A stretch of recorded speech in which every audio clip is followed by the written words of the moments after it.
Gurumauli YouTube चॅनलमध्ये आपलं स्वागत आहे.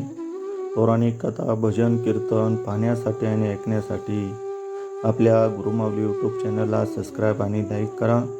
व्हिडिओ आवडल्यास व्हिडिओ शेअर करा. आज आपण भक्तिविजया ग्रंथातील अध्याय 10 भक्त ज्ञानदेव व नामदेव हा पाहणार आहोत. ज्ञानदेव आणि नामदेव हे वाराणसीहून निघाले. ते गया, प्रयाग इत्यादी अनेक तीर्थे करून उन्हाळ्याच्या दिवसात मारवाड देशी आले. त्या प्रांतात पाऊस कमी पडत असल्यामुळे उन्हाळ्यात पाण्याची फार टंचाई असते. प्रवास करताना ते उभयता तहानेने अगदी व्याकुळ होऊन गेले. फिरता फिरता त्यांना एक खोल विहीर आढळली, परंतु पाणी काढण्याचे साधन त्यांच्याजवळ नसल्यामुळे ते मोठ्या विचारात पडले. त्यावेळी ज्ञानदेवाने सूक्ष्म रूप धारण करून विहिरीत प्रवेश केला व पाणी पिऊन वर आला आणि नामदेवास म्हणाला, तू चिंतेत का पडलासा? मी आता तुला उदक आणून देतो. सूक्ष्मरूप घेण्याची विद्या तुला साध्य नाही, म्हणून मी तुला उदक आणून देतो, ते तू पी. ते उदक पिण्यास अनामान करू नकोस. ते ऐकून नामदेव म्हणाला, विठ्ठल परमात्मा सर्वव्यापक आहे, तो माझी चिंता दूर करील. एक क्षणभर धीर धरून काय होते ते पहा. असे बोलून नेत्र झाकून नामदेवाने पांडुरंगाचे स्मरण केले. त्याने देवाचा धावा केला, विठोबा लवकर येऊन माझा सांभाळ कर. उदका वाचून माझा प्राण जाऊ पाहत आहे. इकडे पंढरपुरास विठोबा रुक्माईस म्हणाला, माझे चित्त आज ठिकाणावर नाही, उदास झाले आहे. कोणत्या तरी भक्त संकटात आहे. मग रुक्माईने क्षणभर विचार करून पाहिले. तो नामदेवाचा शब्द ऐकू येऊ लागला. ती म्हणाली, देवादी देवा, नाम्याला पहार ताण लागले आहे, म्हणून तो तुम्हाला हाका मारित आहे. मग देवाने तिकडे पाहताच नामदेवाजवळची विहीर तुडुंब भरून पाणी वाहू लागले. तेव्हा ज्ञानदेव चकित होऊन मनात म्हणाले, नामदेवाने ईश्वराला कोणत्या प्रकारे ऋणी करून टाकले आहे ते कळत नाही.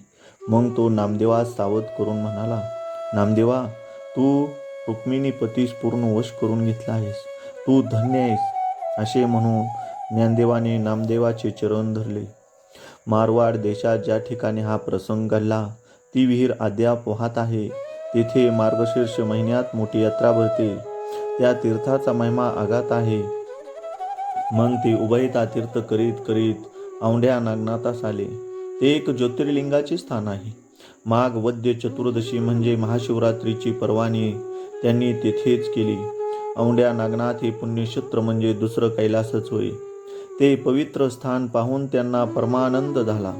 स्नान संध्या वगैरे नित्यनेम उरकून ते दोघे महाद्वारात गेले. तेथे त्यांनी भक्तिप्रेमाने लोटांगण घालून शंकराचे दर्शन घेतले. नंतर नामदेवाने तेथे कीर्तन करण्यास आरंभ केला. ते कीर्तन ऐकायला लोकांची फार गर्दी झाली. सर्व लोक एकचित्ताने कीर्तन ऐकत असता शंकराची पूजा करण्याकरता काही ब्राह्मण स्नान करून महाद्वाराशी आले, परंतु गर्दीमुळे त्यांना आत जाण्यास मार्ग मिळेना. तेव्हा श्रोत्यास म्हणाले, चला दूर व्हा, आम्ही सोहळे आहोत.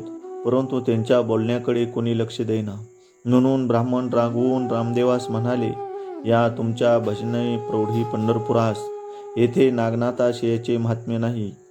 हा कैलासपती उमारमण, यास हरिकीर्तन प्रिय नाही. पंढरपुरात जा आणि तेथे निर्लज्जपणे खुशाल नाचा. हे ब्राह्मणाचे भाषण ऐकून काही श्रोते म्हणाले, हरिहरामध्ये भेद नाही असे महामुनी म्हणतात.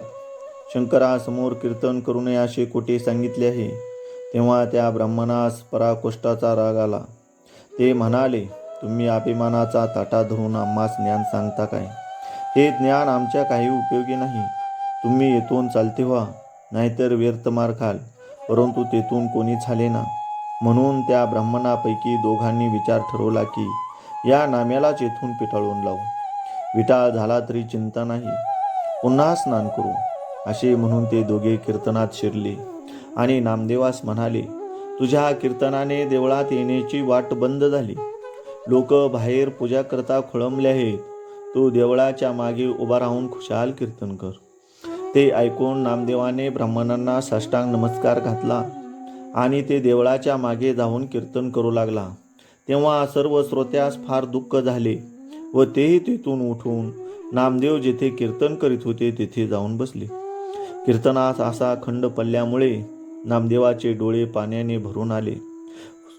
अंतःकरण सद्गत झाले. त्यांनी पांडुरंगाचा धावा केला. तेव्हा असा चमत्कार झाला की जे देवळ पूर्वाभिमुख होते ते फिरून नामदेवासमोर त्याचे तोंड झाले. या चमत्काराने सर्व मंडळी आश्चर्य करू लागली व कैलासपती नामदेवास पावला असे श्रोते म्हणू लागले. महाशिवरात्रीचा दिवस व नामदेवाचे कीर्तन ही त्या सर्वांस पर्वणीच लागली. नामदेवाचे कीर्तन मोठ्या रंगात चालू असता शंकराची पूजा आटपून ब्राह्मण बाहेर येतात. तो नामदेवाचे कीर्तन समोर चालू आहे असे त्यांनी पाहिले. तेव्हा त्यांनी चौकशी केली असता सबंध देऊळ फिरल्याचे त्यांना समजले. ते ऐकून त्यांना अतिशय विस्मय वाटला. हे अद्भुत कृत्य पाहून ते ब्राह्मण अभिमान सोडून कीर्तनात बसले.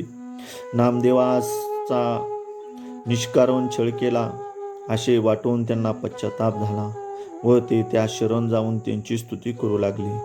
नंतर कीर्तन आटपून आरती झाली. खिरापती वाटल्या. ते फिरलेले देऊळ अद्यापी तसेच आहे.